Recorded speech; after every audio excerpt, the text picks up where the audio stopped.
إن الحمد لله نحمده ونستعينه ونستغفره ونؤمن به ونتوكل عليه ونعوذ بالله من شرور أنفسنا ومن سيئات أعمالنا من يهده الله فلا مضل له ومن يضلل فلا هادي له وأشهد أن لا إله إلا الله وحده لا شريك له وأشهد أن محمدًا عبده ورسوله أما بعد فإن خير الحديث كتاب الله وخير الهدي هدي محمد صلى الله عليه وسلم وشر الأمور محدثاتها وكل محدثة بدعة وكل بدعة ضلالة وكل ضلالة في النار. أعوذ بالله السميع العليم من الشيطان الرجيم. بسم الله الرحمن الرحيم. يا أيها الذين آمنوا اتقوا الله حق تقاته ولا تموتن إلا وأنتم مسلمون. يا أيها الناس اتقوا ربكم الذي خلقكم من نفس واحدة وخلق منها زوجها وبث منهما رجالا كثيرا ونساء واتقوا الله الذي تساءلون به والأرحام إن الله كان عليكم رقيبا. يا أيها الذين آمنوا اتقوا الله وقولوا قولا سديدا يصلح لكم أعمالكم ويغفر لكم ذنوبكم ومن يطع الله ورسوله فقد فاز فوزا عظيما. أما بعد فأعوذ بالله السميع العليم من الشيطان الرجيم من همزه ونفخه ونفثه. بسم الله الرحمن الرحيم. وتعاونوا على البر والتقوى ولا تعاونوا على الإثم والعدوان. وقال النبي صلى الله عليه وسلم من نفس عن مؤمن كربة من كرب الدنيا نفس الله عنه كربة من كرب يوم القيامة إلى آخر الحديث. رواه البخاری و مسلم. ہر قسم کی حمد و ثنا، تعریفات و توصیفات، عظمت و کبریائی، پاکی و بڑائی اللہ جل جلالہ کے لیے لائق سزاوار ہے، جو تن و تنہا اس کائنات کا خالق، رازق، مالک، مربی اور پالنہار ہے. بعدہ بے شمار درود و سلام کا نذرانہ ہو اس کے تمام انبیاء کرام پر، اور بالخصوص ہمارے اور آپ کے آخری نبی تاجدار مدینہ احمد مجتبیٰ محمد مصطفیٰ جناب محمد الرسول اللہ صلی اللہ علیہ وسلم پر.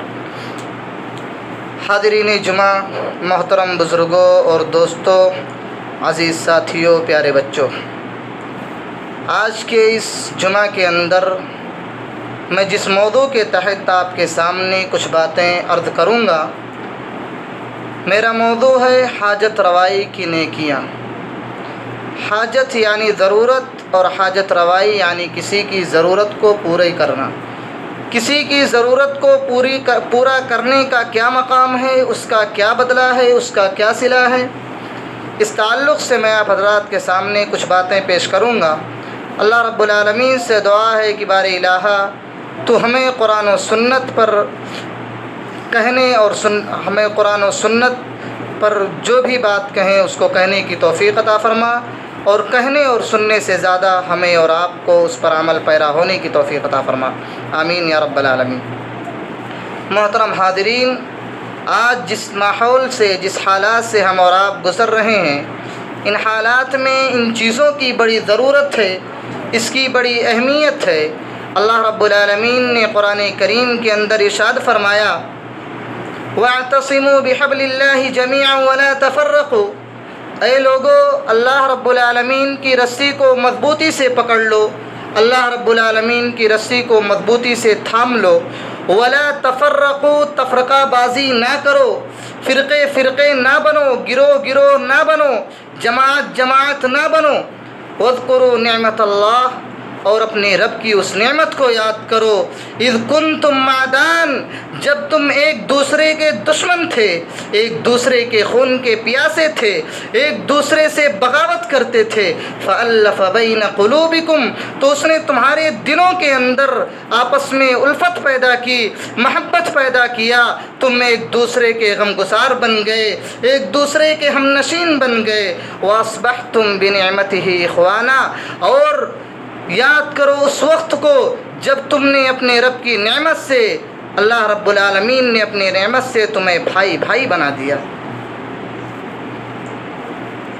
وَأَصْبَحْتُمْ بِنِعْمَتِهِ إِخْوَانًا وَكُنْتُمْ عَلَى شَفَا حُفْرَةٍ مِّنَ النَّارِ، اور تم جہنم کے گڑھے پر پہنچ چکے تھے، جہنم کے کنارے پہنچ چکے تھے، اور جہنم میں بالکل گرنے والے ہی تھے، فَأَنْقَذَكُم مِّنْهَا، تو رب کائنات نے تمہیں اسے بچا لیا، رب کائنات نے تمہیں اس سے نکال کر دین اسلام کی دولت عطا فرمائی، اور جناب محمد الرسول اللہ صلی اللہ علیہ وسلم کی غلامی عطا فرمائی۔ كذلك يبين الله لكم آياته لعلكم تهتدون، اسی طرح اللہ رب العالمین اپنی نشانیاں کھول کھول کر بیان کر دیتا ہے، لعلکم تہتدون، اس کا مقصد کیا ہوتا ہے؟ تاکہ تم ہدایت یافتہ ہو جاؤ، اللہ رب العالمین کے راستے کی طرف چلے آؤ، اللہ رب العالمین کے دین کی طرف دوڑ پڑو۔ میرے دوستو، اسی طرح اللہ رب العالمین نے قرآن کریم کے اندر ارشاد فرمایا، وَتَعَاوَنُوا عَلَى الْبِرِّ وَالتَّقْوَىٰ، اے لوگوں نیکیوں پر، بھلائیوں پر، اچھائیوں پر، خیر کے کاموں پر ایک دوسرے کی مدد کرو، ایک دوسرے کے کام آؤ، لیکن وَلَا تَعَاوَنُوا عَلَى الْإِثْمِ وَالْعُدْوَانِ، برائیوں پر، فحاشیوں پر، بدکاریوں پر ایک دوسرے کی ہرگز مدد نہ کرو، ایک دوسرے کے کام ہرگز مت آؤ۔ میرے دوستو، آج ہمارا اور آپ کا حال کیا ہے کہ ہم برائیوں پر ایک دوسرے کی مدد کرتے ہیں، اور جو بیچارہ حاجت مند ہوتا ہے، جب وہ ہمارے سامنے اپنی حاجت کو پیش کرتا ہے، اپنی ضرورت کو پیش کرتا ہے، تو ہم ٹال مٹول کر کے اس کی باتوں کو نظر انداز کر دیتے ہیں۔ میرے بھائیو، اللہ رب العالمین نے فرمایا نیک کاروں کی مدد کرو۔ آئیے میں سورہ حشر کی آیت نمبر 9 اور 10 آپ کے سامنے پیش کرتا ہوں، جس میں اللہ رب العالمین نے انصار و مہاجرین کی فضیلت بتائی ہے، جس میں اللہ رب العالمین نے ان کے مقام کو، ان کے مرتبے کو بتلایا ہے۔ اللہ رب العالمین نے فرمایا، والذین تبوؤوا الدار والایمان من قبلہم، وہ لوگ جنہوں نے مدینہ منورہ کو مہاجرین سے پہلے اپنا گھر بنایا، اپنا مسکن بنایا، اور اپنے دلوں کے اندر ایمان کا جذبہ پیدا کیا، اپنے دلوں کے اندر ایمان کا شمع جلایا، اپنے دلوں کے اندر ایمان کی روشنی جلائی۔ یحبون من ہاجر الیہم، اللہ رب العالمین ان کی تعریف بیان کر رہا ہے قرآن کریم کے اندر کہ ان کی طرف، یعنی انصار کی طرف جب لوگ ہجرت کر کے جاتے ہیں، یعنی مہاجرین جو جاتے ہیں، یحبون، وہ لوگ ان سے محبت کرتے ہیں، وہ لوگ ان سے الفت رکھتے ہیں۔ اللہ رب العالمین انصار کی تعریف قرآن کریم کے اندر بیان فرما رہا ہے کہ جب مہاجرین ان کے طرف ہجرت کر کے جاتے ہیں تو ان سے محبت کرتے ہیں۔ وَلَا يَجِدُونَ فِي صُدُورِهِمْ حَاجَةً مِّمَّا أُوتُوا، اور جب انہیں کچھ دیا جاتا ہے، یعنی صرف مہاجرین کو دیا جاتا ہے، اللہ کے نبی صلی اللہ علیہ وسلم صرف مہاجرین کو کوئی مال دیتے ہیں تو اس کے تعلق سے انصار کے دلوں میں کوئی بغض، کوئی حسد، کوئی کینہ، کوئی کپٹ، کوئی شکوہ، کوئی شکایت نہیں ہوتی ہے۔ بنو نذیر کا واقعہ آپ نے سنا ہوگا۔ بنو نذیر یہودیوں کا وہ قبیلہ تھا کہ جب اللہ رب العالمین نے اپنے آخر الزمان نبی جناب محمد الرسول اللہ صلی اللہ علیہ وسلم کو وہاں پر بھیج کر یہودیوں کو بھگایا، جب انہوں نے بدعہدی کی تھی، تو اللہ کے نبی صلی اللہ علیہ وسلم نے جب یہودیوں کو وہاں سے نکالا تو جو مال وہاں پر ملا تھا اسے مال فے کہا جاتا ہے، جو بغیر جنگ و جدال کے ملا تھا۔ تو اللہ کے نبی صلی اللہ علیہ وسلم نے اس مال کو لے کر آئے۔ جب یہودی اپنے مال کو چھوڑ کر چلے گئے تھے تو اللہ کے نبی صلی اللہ علیہ وسلم نے مہاجرین اور انصار دونوں صحابہ کرام کو بلائے اور کہا کہ اگر تم چاہتے ہو تو میں انہیں تقسیم کر دیتا ہوں، آدھا تم لے لو آدھا تم لے لو، لیکن چونکہ میرا خیال یہ ہے کہ یہ مال اللہ اور اس کے رسول کا ہے، اس لیے اللہ اور اس کے رسول جسے چاہیں جسے دیں، جسے چاہیں جس پر خرچ کریں اور جسے چاہیں جسے نہ دیں۔ صحابہ کرام نے کہا، انصاری صحابہ نے کہا، اللہ کے نبی صلی اللہ علیہ وسلم آپ جسے چاہیں جسے دیں، ہمیں اس تعلق سے ہمارے دلوں کے اندر کوئی بغض نہیں ہے، کوئی حسد نہیں ہے، کوئی کینہ، کوئی کپٹ اور کوئی جلن نہیں ہے۔ اسی بات کی طرف اللہ رب العالمین نے اشارہ فرمایا ہے کہ جب خالص مہاجرین کو دیا جاتا ہے، کوئی مال اللہ کے نبی صلی اللہ علیہ وسلم صرف مہاجرین کو دیتے ہیں تو اس کے تعلق سے انصار کے دلوں میں کوئی شکوہ نہیں ہوتا ہے، کوئی شکایت نہیں ہوتی ہے۔ اور آگے اللہ ان کی تعریف بیان کرتا ہے کہ وَيُؤْثِرُونَ عَلَىٰ أَنفُسِهِمْ، اور وہ اپنے آپ پر، اپنے نفس پر اپنے بھائی کو ترجیح دیتے ہیں، اپنے بھائی کو اچھا سمجھتے ہیں، وہ خود بھوکے رہتے ہیں، خود خسارے میں ہو جاتے ہیں لیکن اپنے بھائی کو خسارے میں نہیں جانے دیتے ہیں۔ آگے اللہ نے اس کی وضاحت کی کہ وَلَوْ كَانَ بِهِمْ خَصَاصَةٌ، گرچہ یہاں پر ان کا نقصان ہو رہا ہے، ان کا خسارہ ہو رہا ہے، لیکن اللہ کہہ رہا ہے کہ انصار اپنے بھائی کو اپنے آپ پر، اپنے نفس پر ترجیح دیتے ہیں۔ اسی لیے اللہ رب العالمین نے فرمایا وَمَن يُوقَ شُحَّ نَفْسِهِ، جو انسان اپنے نفس کی خباثت سے بچ گیا، اپنے نفس کے حرص سے، اس کی لالچ، اس کی طمع سے بچ گیا، فَأُولَٰئِكَ هُمُ الْمُفْلِحُونَ، تو یقینی معنوں میں وہی انسان کامیاب ہے، وہی کامیاب و کامران ہے، وہی فلاح پانے والا ہے جو اپنے نفس کے خباثت سے بچ جائے۔ کیونکہ جب کوئی انسان یہ ارادہ کرتا ہے کہ میں کسی غریب کی مدد کروں، کسی غریب کو دوں، کسی غریب کے پاس مال کو پہنچاؤں، تو نفس اس کے پاس ہزار بہانے لے کر آتا ہے۔ بھائی آپ کو یہ کرنا ہے، یہاں پر جانا ہے، وہاں پر جانا ہے، دوستوں کو پارٹی دینا ہے، پب میں جانا ہے، کلب میں جانا ہے، نہ جانے کہاں کہاں جانا ہے، نفس اس کے پاس، انسان کے پاس ہزار بہانے لے کر آتا ہے اور وہاں پر خرچ نہیں کرنے دیتا۔ اسی لیے اللہ نے کہا وَمَن يُوقَ شُحَّ نَفْسِهِ، جو انسان اپنے نفس کی خباثت سے بچ گیا، اپنے نفس کے حرص سے بچ گیا، اپنے نفس کے لالچ سے بچ گیا، فَأُولَٰئِكَ هُمُ الْمُفْلِحُونَ، تو یقینی معنوں میں وہی انسان کامیاب و کامران ہے، وہی انسان فلاح پانے والا ہے۔ میرے دوستو، اسی طرح اللہ کے نبی صلی اللہ علیہ وسلم نے فرمایا کہ من نفس عن مؤمن کربة من کرب الدنیا، جو انسان دنیا کے اندر اپنے بھائی کی پریشانیوں کو دور کر دیتا ہے تو اللہ رب العالمین آخرت کے اندر، دنیا اور آخرت میں اس کی پریشانیوں کو دور فرما دے گا۔ وَمَن يَسَّرَ عَلَىٰ مُحْسِنٍ يَسَّرَ اللَّهُ عَلَيْهِ فِي الدُّنْيَا وَالْآخِرَةِ، اور جو دنیا کے اندر اپنے بھائی کے کسی معاملات کو آسان کر دیتا ہے، کسی معاملے کو آسان کر دیتا ہے، تو اللہ رب العالمین اس کے معاملے کو دنیا اور آخرت میں آسان فرما دے گا۔ میرے دوستو، جیسے مثال کے طور پر میں نے آپ سے قرض لیا اور میں نے وقت متعینہ پر آپ کا قرض نہیں چکا پایا، اور میں آپ کے پاس گیا اور کہا کہ بھائی میرے پاس روپیہ پیسہ نہیں ہے، میرے پاس مال و جائیداد نہیں ہے کہ میں آپ کا قرض چکا سکوں، تو انسان جو کہتا ہے کہ بھائی کوئی بات نہیں، جب ہوگا 10 دن میں 15 دن میں آپ میرا قرض چکا دینا، تو اللہ رب العالمین کہتا ہے کہ جو انسان کسی اپنے بھائی کے معاملے کو آسان کر دیتا ہے تو اللہ رب العالمین اس کے آخرت میں اس کے معاملے کو آسان کر دے گا، آخرت میں اس کے معاملے کو اللہ رب العالمین آسان فرما دیتا ہے۔ وَمَن سَتَرَ مُسْلِمًا سَتَرَهُ اللَّهُ فِي الدُّنْيَا وَالْآخِرَةِ، اور آگے اللہ کے نبی صلی اللہ علیہ وسلم نے فرمایا کہ جو انسان اپنے بھائی کی پردہ پوشی کرتا ہے، اپنے بھائی کے عیب کو چھپاتا ہے، دوسروں کے سامنے ظاہر نہیں کرتا ہے، دوسروں کے سامنے عیاں نہیں کرتا ہے، تو اللہ رب العالمین دنیا اور آخرت میں اس کی پردہ پوشی کرے گا، دنیا اور آخرت میں اس کی پردہ پوشی کرے گا، اس کے گناہوں کو کسی کے سامنے حاضر نہیں کرے گا، اللہ چھپا لے گا اس کے گناہوں کو۔ مطلب کیا ہے میرے دوستو؟ اللہ رب العالمین اپنے دامن رحمت میں چھپا لے گا اور اسے جنت کے اندر داخل کر دیتا۔ یہ حاجت روائی کی نیکیاں، یہ اپنے بھائیوں کے ساتھ حسن سلوک کرنے کی نیکیاں، میرے دوستو حضرت حسن ابن علی رضی اللہ تعالیٰ عنہ بیان کرتے ہیں کہ اللہ کے نبی صلی اللہ علیہ وسلم نے فرمایا اللہ کے نبی صلی اللہ علیہ وسلم نے فرمایا ان من موجبات المغفرہ ادخال السرور علی المسلم۔ حضرت حسن ابن علی رضی اللہ تعالیٰ عنہ کہتے ہیں کہ نبی کائنات نے فرمایا کہ اگر مغفرت چاہتے ہو، بخشش چاہتے ہو، تو اپنے بھائیوں کے دلوں میں خوشی پیدا کرو، ان کے غموں کو دور کرو، ان کی پریشانیوں کو دور کرو، ان کی تکلیفوں کو دور کرو۔ میرے دوستو،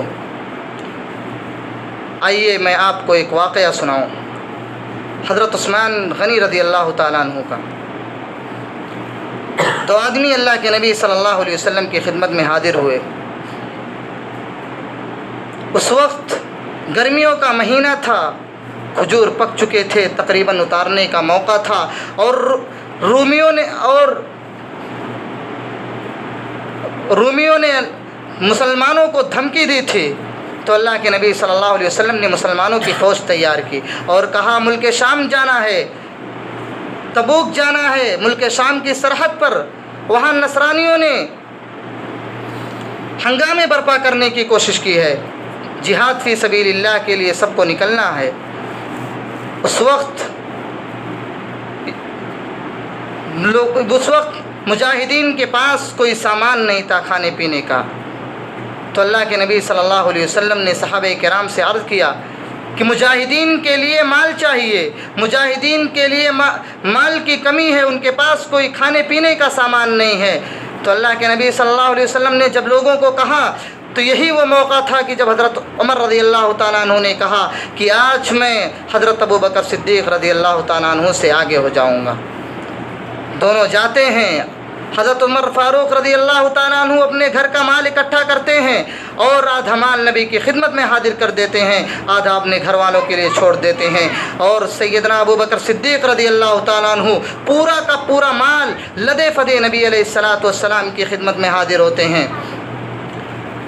اور میں آپ کو بتاؤں کہ حضرت عقیل رضی اللہ تعالیٰ عنہ کے بارے میں آتا ہے کہ اللہ کی قسم ان کے پاس 2 کھجوروں کے سوا کچھ بھی نہیں تھا۔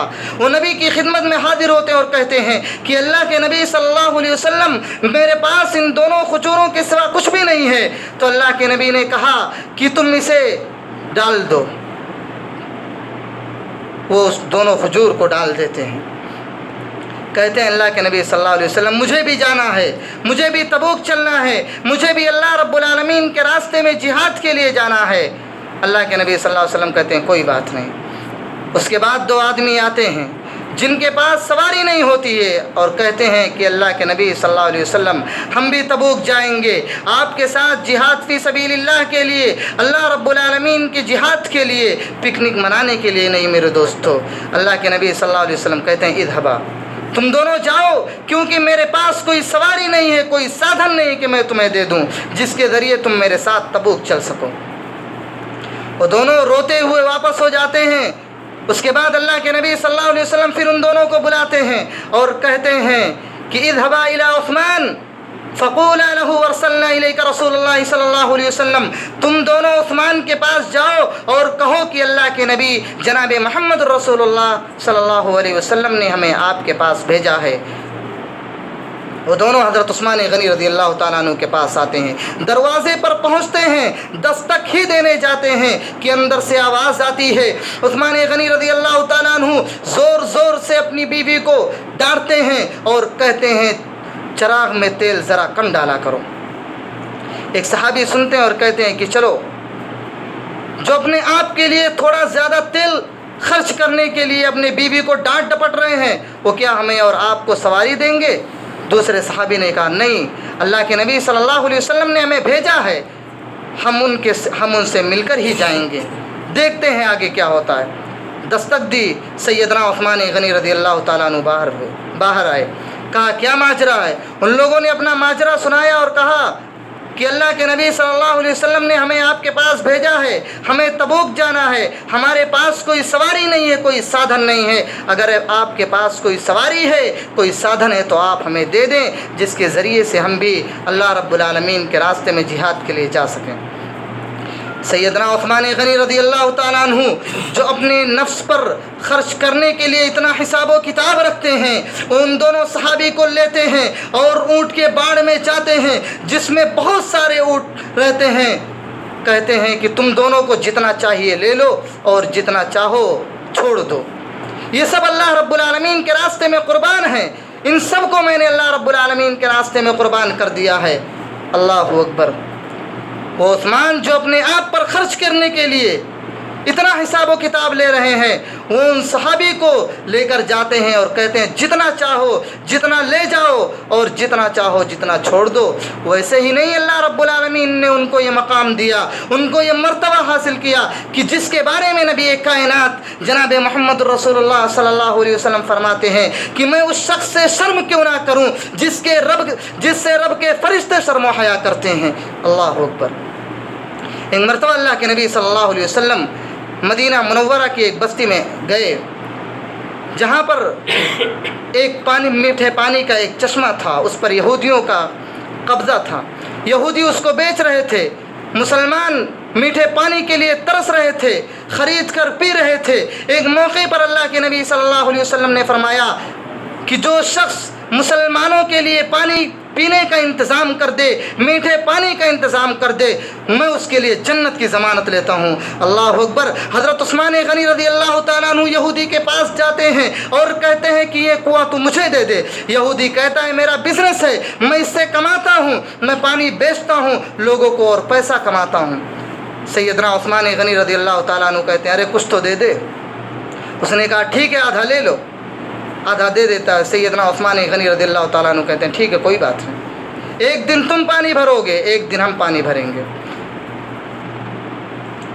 مسلمان اس کے بعد حضرت عثمان غنی رضی اللہ تعالیٰ عنہ 12,000 درہم دے کر آدھے کنویں کو خرید لیتے ہیں اور کہتے ہیں کہ آج میں اس کو اللہ کے نام پر وقف کر رہا ہوں۔ اب مسلمانوں تمہیں پانی پینے کی کمی نہیں ہوگی، تم جتنا چاہو پانی پیو، جتنا چاہو پانی بھرو، جتنا چاہو پانی لے کر کے جاؤ۔ کچھ ہی دن گزرے تھے کہ وہ یہودی پریشان ہو گیا کہ مسلمان تو پانی اتنا زیادہ بھر لیتے ہیں کہ میرے لیے دوسرے دن پانی ہی نہیں بچتا ہے۔ وہ سیدنا عثمان غنی رضی اللہ تعالیٰ عنہ کے پاس آتا ہے اور کہتا ہے کہ اگر آپ کو پورا کنواں خریدنا ہے تو خریدو۔ سیدنا عثمان غنی رضی اللہ تعالیٰ عنہ پھر اسے 12,000 درہم دے کر پورے کنویں کو خرید لیتے ہیں اور کہتے ہیں جب کنواں خرید لیتے ہیں پھر کہتے ہیں کہ میں اس پورے کنویں کو اللہ رب العالمین کے نام پر وقف کر رہا ہوں۔ اے مسلمانوں جتنا چاہتے ہو جتنا پانی پیو، جتنا چاہتے ہو جتنا پانی خرچ کرو۔ اللہ اکبر۔ یہ تھے عثمان غنی رضی اللہ تعالیٰ عنہ۔ صاحب سیرت نے ان پر تلخ لگاتے ہوئے کہا کہ جو اپنے آپ کے لیے اتنا حساب و کتاب رکھتے ہیں وہ اللہ رب العالمین کے راستے میں سب کچھ قربان کرنے کے لیے تیار ہیں۔ ایسے ہی نہیں، اللہ کے نبی صلی اللہ علیہ وسلم نے سیدنا عثمان غنی رضی اللہ تعالیٰ عنہ کو جنت کی بشارت دے دی، دنیا ہی کے اندر انہیں کہہ دیا کہ عثمان تم جنتی ہو۔ ملک فہد رحمۃ اللہ علیہ کا وہ واقعہ یاد آتا ہے کہ جب انہوں نے مسجد نبی کی توسیع کے لیے،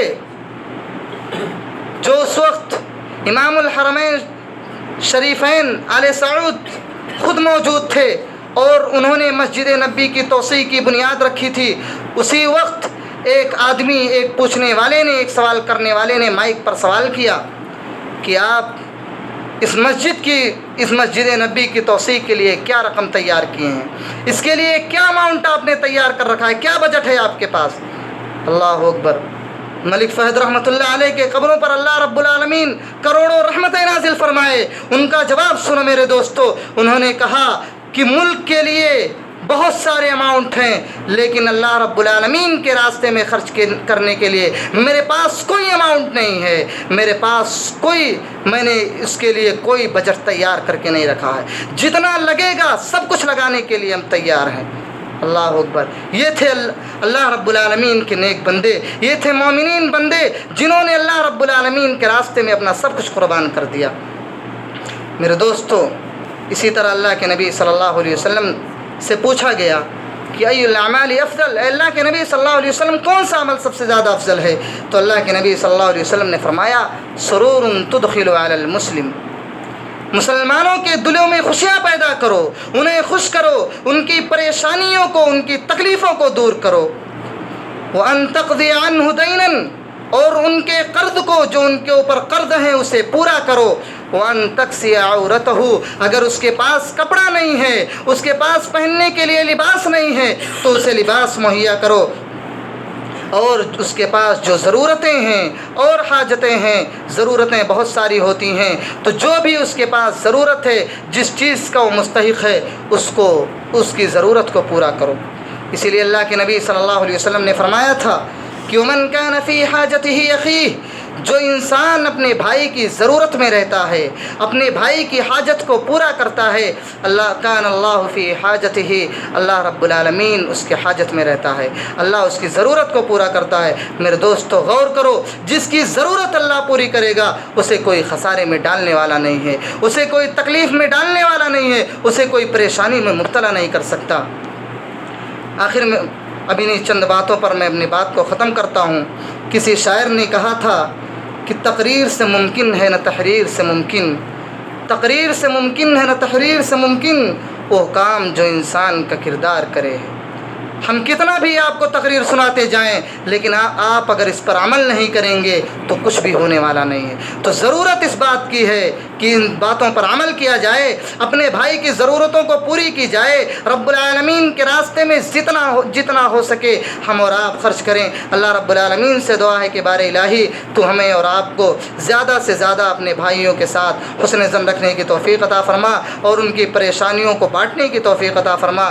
اللہ رب العالمین ہم سب کو اللہ رب العالمین کے راستے میں زیادہ سے زیادہ خرچ کرنے کی توفیق عطا فرما۔ اے بار الہ، ہم میں سے جو پریشان ہیں ان کی پریشانیوں کو دور فرما، ہم میں سے جو بیمار ہیں تو ان کو شفائے کاملہ عاجلہ عطا فرما، ہم میں سے جو مقروض ہیں ان کے قرض کو مہیا کر دے۔ اے بار الہ، ہم میں سے جو اس دنیا سے وفات پا چکے ہیں تو انہیں ان کے قبروں میں کروٹ کروٹ راحت نصیب عطا فرما۔ آمین۔ وآخر دعوانا الحمد للہ رب العالمین۔